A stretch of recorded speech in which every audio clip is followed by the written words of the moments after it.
Bem-vindos a mais uma das nossas conversas aprofundadas. Hoje o nosso foco é um osso que, olha, muita gente só lembra que existe no dia em que ele quebra. A clavícula. Exatamente, a clavícula.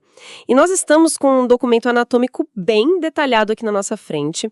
A nossa missão é mergulhar nesse material e, sei lá, tentar entender o que faz essa pequena haste curvada ser, na verdade, uma peça de engenharia tão genial do nosso corpo. Ok, vamos começar por aqui. O documento abre com a função mais básica, né? A clavícula conecta o peito, o externo, até o ombro, na escápula. Parece simples, tipo um suporte, mas o material já indica que tem muito mais coisa aí. Qual é o grande segredo dessa conexão? O segredo está no que essa conexão permite que aconteça. A clavícula não é só um conector. Ela é, na verdade, um espaçador. Pensa nela assim, como uma viga que empurra o nosso braço para longe do tronco. Ah, entendi. Ela cria um espaço. Exato. Sem essa distância, qualquer movimento mais amplo do braço, tipo levantar, arremessar alguma coisa, o braço acaba batendo na caixa torácica. A clavícula cria esse espaço livre, sabe? Um palco para que o ombro e o braço se movam com uma liberdade que é impressionante. É um design biomecânico que sacrifica um pouco de robustez por uma amplitude de movimento espetacular. Faz todo sentido. É o que permite a gente arremessar uma bola com força, por exemplo. Uma coisa que muitos outros mamíferos não fazem. Mas é aqui que o documento fica bem interessante. Ele propõe um quebra-cabeça. Imagina que alguém te entrega uma clavícula solta. Um osso. Como saber se é à direita ou à esquerda? Ou, sei lá, qual lado é para cima e qual é para baixo? Parece meio impossível. Parece, mas a resposta está ali, escondida nos detalhes da forma do osso. O material dá a primeira grande pista, que é quase uma regra de ouro da anatomia da clavícula. É sobre a textura. Se a gente passar o dedo na superfície superior do osso, ela é muito lisa, polida mesmo. Lisa. Por que lisa? Qual a vantagem disso? Pensa que a clavícula faz parte de uma máquina de alta precisão. A parte de cima precisa ser lisa, tipo um trilho, para que a pele e os músculos que estão por cima deslizem sem atrito. Ah, claro. Se fosse áspera, cada movimento do braço ia criar irritação nos tecidos logo abaixo da pele. Então a primeira regra do nosso quebra-cabeça é essa. O lado liso é sempre para cima. Ok, o lado liso é para cima. Isso já ajuda a orientar o osso num eixo. Mas ainda não resolve o problema todo, né? Direita ou esquerda? Se eu coloco o lado liso para cima, ela ainda pode encaixar de dois jeitos. Exato. E aí entra a segunda pista, a mais elegante de todas, a sua curvatura única em forma de S. O documento descreve isso muito bem. Olhando o osso de cima, com a parte da frente virada para a gente, os 2/3 que ficam perto do peito, a parte medial, são convexos. A curva vai para frente. Já o terço final, perto do ombro, a parte lateral, ele é côncavo. A curva vai para trás. Peraí, deixa eu visualizar isso. Pego o osso, acho o lado liso, põe para cima. Depois eu procuro a ponta que tem a curva maior, mas para fora. Isso. Essa parte tem que apontar para o centro do meu corpo e para frente. E a outra ponta com a curva para dentro, para o ombro. Ah, agora sim. Só existe uma posição que funciona. É tipo uma chave que só entra de um jeito. Agora eu sei se é à direita ou à esquerda. Genial. Precisamente. Essa combinação da superfície lisa em cima, com a curvatura em S, resolve o quebra-cabeça. E essa forma não é à toa, né?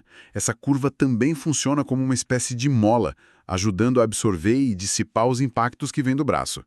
É uma engenharia fantástica. Entendi. Então a parte de cima lisa é para deslizar e a forma em S é para o encaixe e para absorver impacto. Mas se a parte de cima é o tal trilho polido, o documento muda completamente o tom quando fala da parte de baixo, a inferior. A descrição é rugosa. E essa rugosidade não é um defeito, imagino? Longe disso. Se a parte de cima é para o movimento, a de baixo é para a ancoragem. A superfície inferior é o chassi da clavícula, o ponto de fixação. É um mapa cheio de elevações e sulcos onde os ligamentos e músculos se prendem com muita força. Para a estrutura toda não desmontar. Exato. para garantir que o ombro fique estável sob pressão. Cada detalhezinho ali tem um nome e uma função vital. Então vamos mergulhar nesse mapa. O material destaca duas estruturas perto da ponta do ombro: o tubérculo conoide e a linha trapezoide. São nomes bem específicos. Por que dois pontos de fixação tão perto um do outro? Ótima pergunta. Os dois servem para prender partes de um ligamento muito forte. O ligamento córaco-clavicular. Ele tem duas bandas, a conoide e a trapezoide. E cada uma se prende no seu ponto específico. Esse ligamento é o principal responsável por segurar a escápula, impedindo que o peso do braço a puxe para baixo. Ele basicamente suspende o ombro. E por que ele é dividido em duas partes? Parece um excesso de segurança. A divisão permite um controle mais fino do movimento.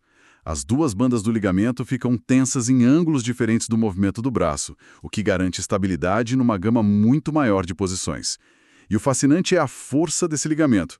Em acidentes de alto impacto, tipo uma queda de bicicleta, ele é tão forte que, muitas vezes, em vez dele romper, ele arranca os pedaços de osso onde está preso. Nossa! É o que a gente chama de fratura por avulsão. E saber exatamente onde procurar por esses fragmentos num raio-x é crucial para o diagnóstico. Que loucura! Então a rugosidade é a prova da força. O osso quebra antes do ligamento. E do outro lado, perto do externo, o material fala de uma impressão para o ligamento costoclavicular. Isso. Outra área rugosa fundamental é o ponto de ancoragem para o ligamento que amarra a clavícula na primeira costela. E isso é mais importante do que parece, porque a articulação externoclavicular é a única conexão óssea direta entre o nosso braço inteiro e o tronco. A única. A única. O resto é tudo músculo. Então, esse ligamento pequeno e robusto é o pino mestre que impede que o nosso braço se desloque para cima e para frente. Ok, então temos ligamentos super fortes segurando a clavícula por baixo, nas duas pontas. O documento também menciona um sulco, o sulco subclávio. É para um músculo, certo? Sim, é uma ranhura que serve de berço para o músculo subclávio. Ele é um músculo pequeno que corre logo abaixo da clavícula. A função dele é ajudar a estabilizar o osso durante os movimentos, puxando ele para baixo e para frente. O sulco não só fixa, mas também protege o músculo e os vasos sanguíneos ali da região. E para fechar, um detalhe que parece minúsculo, mas que o material aponta: o forame nutrício. Nome complicado para um buraquinho. Pode parecer, mas esse buraquinho é a linha de vida do osso. O forame nutrício é a porta de entrada da principal artéria que leva sangue para a clavícula. É por ali que chega o oxigênio, os nutrientes. O que mantém o osso vivo. Exato. Em caso de fratura, é essa artéria que vai levar tudo o que é preciso para a cicatrização. Sem esse sangue, o osso morreria. Para um cirurgião ortopédico, encontrar esse forame é um marco. Danificar ele pode comprometer muito a recuperação. Então, quando a gente junta tudo, a imagem muda completamente. A clavícula não é uma simples haste. A parte de cima é lisa, uma pista de dança para os músculos, a de baixo é uma estação de ancoragem. A forma em S é um amortecedor. É um osso multifuncional, otimizado para tarefas opostas ao mesmo tempo. Exatamente, e dominar esses detalhes, saber o que cada tubérculo, cada linha significa, não é só decorar para a prova de anatomia. É a base para entender a biomecânica, para entender por que uma luxação acontece de um jeito e não de outro, ou por que a recuperação de uma fratura pode ser tão complexa. O osso raramente quebra numa linha reta, sabe? Ele quebra em relação a esses pontos de estresse, a essas âncoras. Falando nisso, na dificuldade de dominar esses detalhes, para quem está estudando áreas da saúde, medicina, fisioterapia, esse nível de profundidade é o dia a dia. E conectar essa teoria toda com a prática, com casos clínicos, com questões de prova, esse é o grande desafio. Sem dúvida. A capacidade de revisar e testar o conhecimento é o que transforma a informação em algo aplicável. Eu lembro do pânico nas primeiras aulas de anatomia, tentando memorizar tudo isso. Nossa, nem me fale. É por isso que, se você é estudante e quer se preparar de verdade, Entra agora em medcob.com.br, baixa o app e aproveita o maior banco de questões do Brasil. Tem provas anteriores de todas as instituições, questões comentadas, resumos práticos, aulas completas e flashcards prontos para revisar onde quiser. Olha, uma ferramenta que na minha época teria feito uma diferença gigantesca. Ter acesso a esse tipo de material consolidado é fundamental. Perfeito. Vamos então fechar a nossa análise recapitulando as grandes descobertas desse mergulho. A gente começou com a função principal da clavícula. Não só conectar, mas afastar o braço do tronco. A chave para nossa amplitude de movimento. Depois, a gente desvendou o quebra-cabeça de como orientar o osso, usando duas pistas geniais. A superfície de cima é sempre lisa. Para permitir o deslizamento. E a curvatura em S tem aquele padrão único, com a parte medial convexa e a lateral côncava. Garante o encaixe perfeito e absorve o impacto.